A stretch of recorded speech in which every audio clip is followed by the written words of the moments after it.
The sun rose gently, casting its golden rays over the village where Buddha's followers gathered beneath the banyan tree.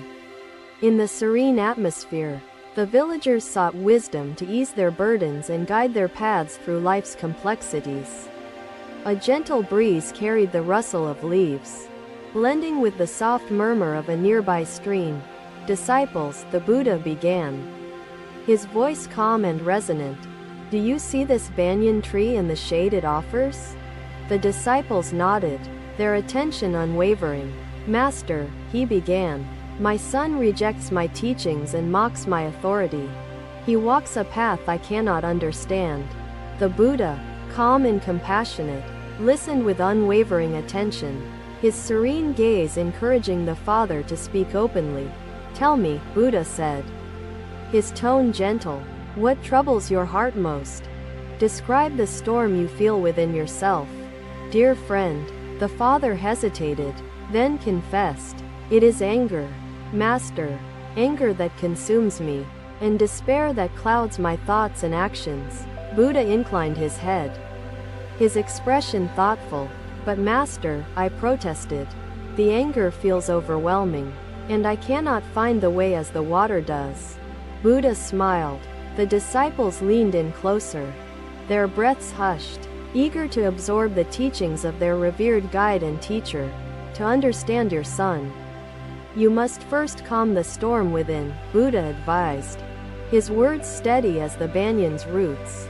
The father's shoulders sagged, his eyes downcast, reflecting the weight of his emotions and his longing for clarity and peace. Buddha gestured toward the towering banyan tree, its branches wide and sheltering, a symbol of wisdom and steadfastness. "This tree stands firm against the wind because its roots anchor it deeply," Buddha explained, his voice a soothing melody. "So too must your patience and understanding anchor you firmly." Resisting the turmoil of anger and despair within, Buddha continued. The disciples exchanged uneasy glances, sensing the tension of the story. "I refused to give it to him," the Buddha said firmly. Buddha's words echoed through the gathering, a reminder that compassion often reveals itself in the face of challenge and difficulty. The heart of equanimity lies in your ability to face his defiance with calmness, without anger clouding your vision. Buddha taught, it is not bound by relationships or circumstances. Kindness flows from the heart, like water from a spring, seeking to nourish all it touches. Buddha extended his hand, holding it steady, a silent gesture inviting reflection and a pause to the father's turbulent emotions. "Begin by breathing deeply," Buddha instructed. "Find the stillness within yourself, for stillness is the birthplace of wisdom and clarity." The disciples mimicked Buddha's posture, mirroring his calm and serenity, practicing the art of breathing deeply and listening inwardly. "Your breath anchors you like the roots of this tree, grounding you, calming you, preparing you to face life's tempests." The father followed Buddha's guidance, his breath steadying, his heart quieting, the storm within beginning to subside through intention. The banyan's shade seemed to embrace the gathering, a silent witness to the wisdom unfolding among Buddha's devoted followers. "When you approach your son, do so with humility, as a listener, not as a judge," Buddha continued, weaving his wisdom gently. "Speak to your son as if you are inviting his heart to share, not demanding compliance or issuing commands," Buddha advised. The father nodded, a light dawning in his eyes, reflecting his realization of an alternative path to reach his son's spirit. "Kindness," the Buddha continued, "is not limited to grand acts or material gifts. It is found in small gestures, a smile, a word. Seek understanding first, and let your actions reflect the depth of your love and patience," Buddha instructed, his words unwavering. The disciples exchanged glances, their minds engaged with the profound truth they witnessed unfolding before them in Buddha's teachings. "Master," one disciple asked, How do we keep anger from overwhelming us when faced with defiance and rejection from loved ones? Buddha turned to the disciple, his demeanor calm, his wisdom flowing as naturally as the gentle breeze rustling the banyan leaves. Anger is a fire that consumes its source. Recognize its presence, name it, and let it go. Through mindful breathing, Buddha explained, do not suppress anger nor feed it. Observe it, honor its impermanence, and release it like leaves carried away by wind. The Father breathed deeply, his resolve strengthened, his path clearer, guided by Buddha's wisdom toward cultivating patience and understanding. Kindness, he said, is not a transaction. It seeks no reward or acknowledgement. When met with scorn, the Buddha continued, let your kindness remain steadfast. It is like the sun, shining regardless of clouds. I bowed deeply, gratitude swelling in my heart for the profound guidance he had offered so graciously.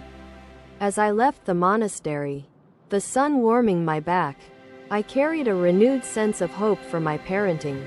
Each disciple reflected on Buddha's words, seeking within themselves the roots of wisdom and the strength to weather life's storms. The banyan tree stood as a witness, a symbol of patience and strength, grounding the wisdom shared beneath its expansive canopy.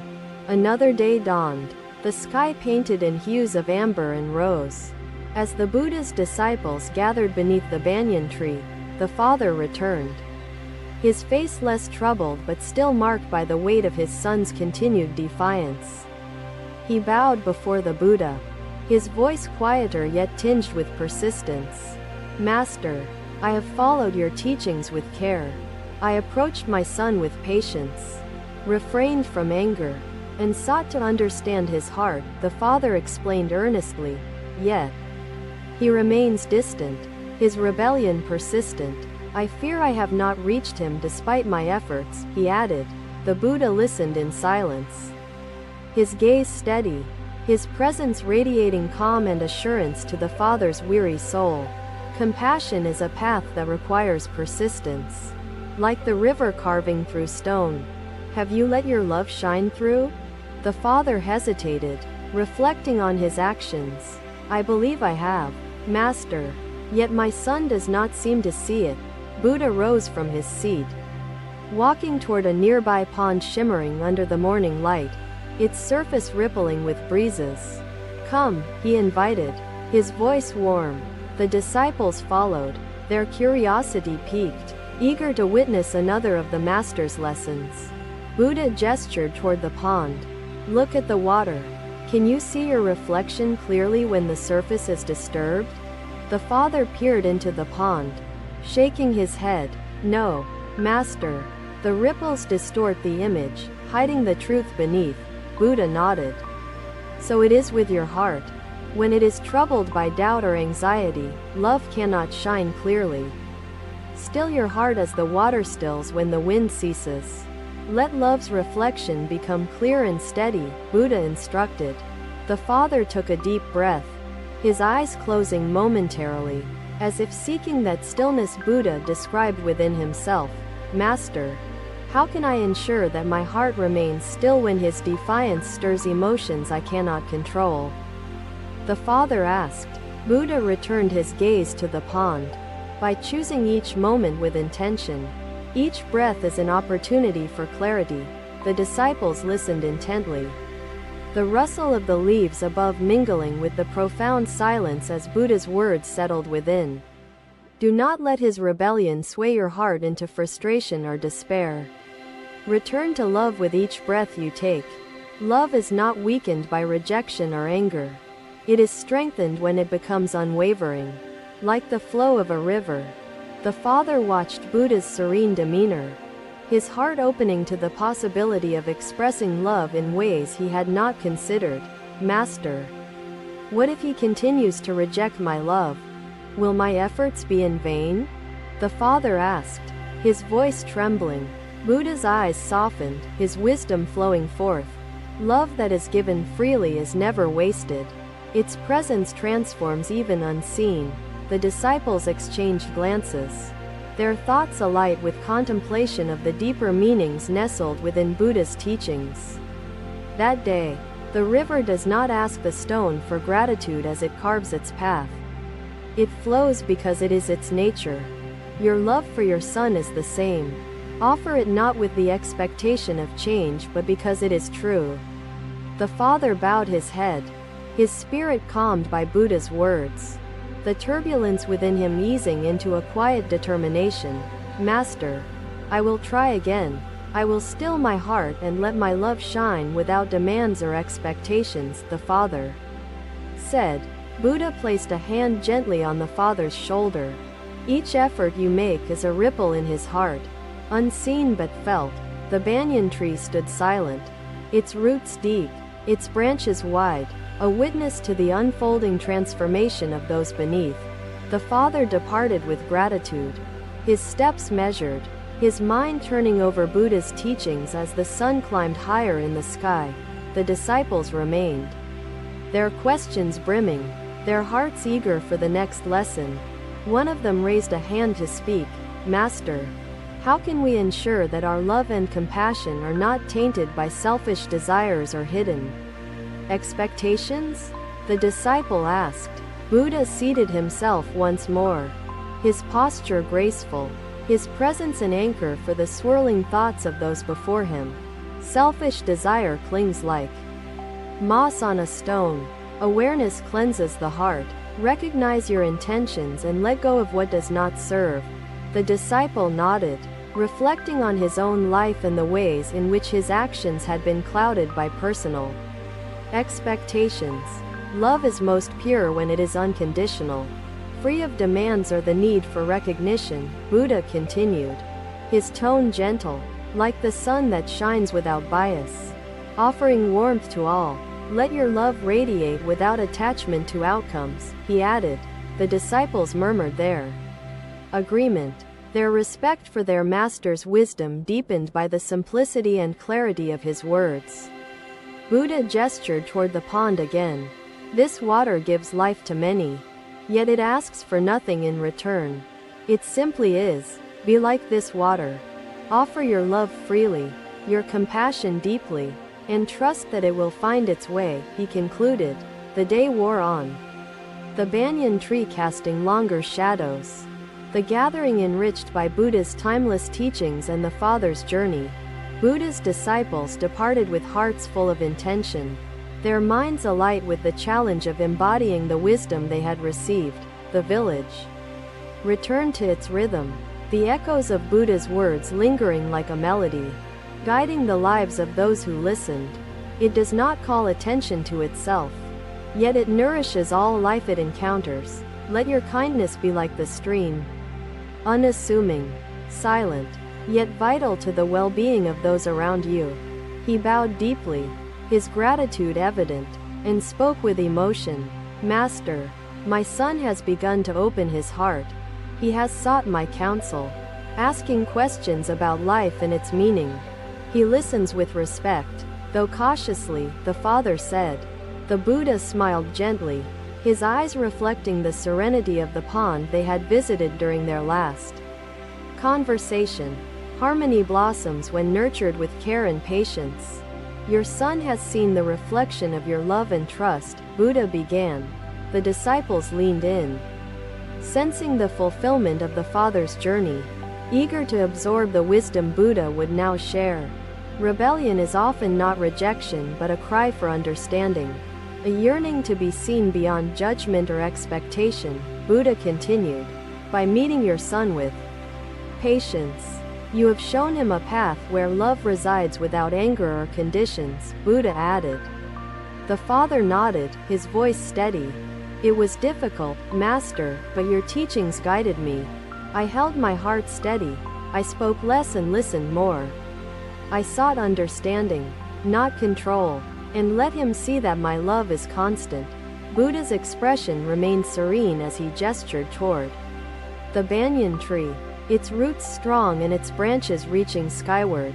This tree grows not by resisting the wind, but by yielding and adapting. Its roots dig deeper, strengthening its foundation. So it is with relationships. True harmony arises when we balance firmness in love with flexibility in approach, Buddha shared.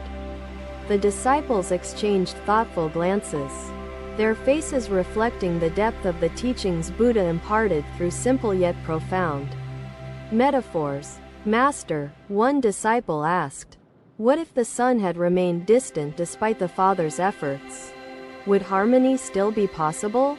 Buddha turned his gaze toward the horizon, his voice filled with calm wisdom.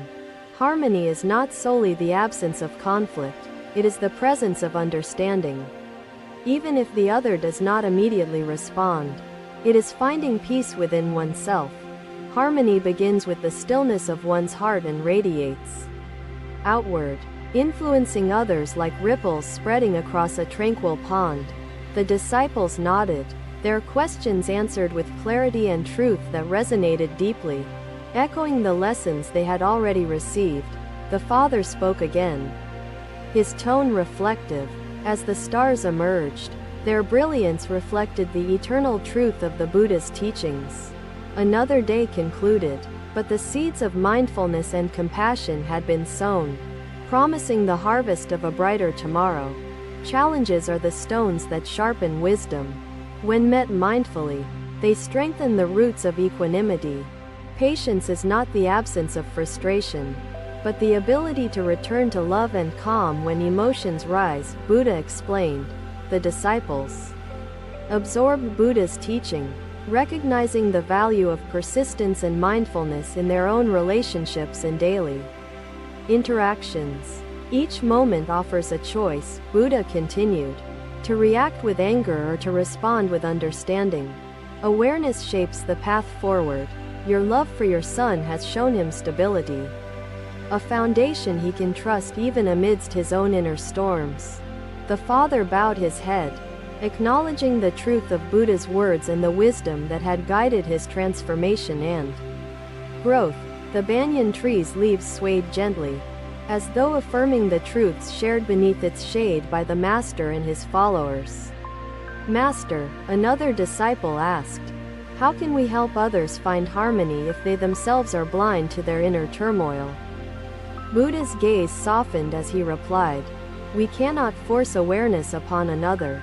We can only illuminate the path through our own actions. When they see the light we carry with us, they may be inspired to seek the source of that illumination, Buddha said. Be a mirror of compassion, reflecting their potential and their value, so they may discover the truth within themselves. The disciples pondered Buddha's teachings, their minds turning inward to reflect on how they might embody such wisdom in their own lives. The Father spoke once more. Master, my gratitude for your guidance is beyond words. You have not only helped my son but me. You have shown me that understanding, patience, and love are tools more powerful than control or authority, the Father added. Buddha inclined his head, his expression filled with compassion. It is not I who has transformed your heart, but you yourself. Every step you took was a choice to listen, to learn, and to act with wisdom. The change began within you. The disciples watched as the Father's gratitude illuminated his features, a reflection of the peace he had found through perseverance. As the sun reached its zenith, Buddha concluded, rebellion is the seed of growth when met with equanimity. It teaches both giver and receiver. Harmony blooms in the heart when nurtured by patience, compassion, and unwavering love, Buddha said, his voice resonating with truth. The disciples sat in silence, their hearts full, their spirits enriched by the day's teachings and the Father's inspiring journey. The banyan tree stood firm, its roots deep, its branches sheltering, a symbol of wisdom and strength for all who gathered. Thank you for watching. Buddha's teachings are always with you. Subscribe to our channel and we will see you in the next video.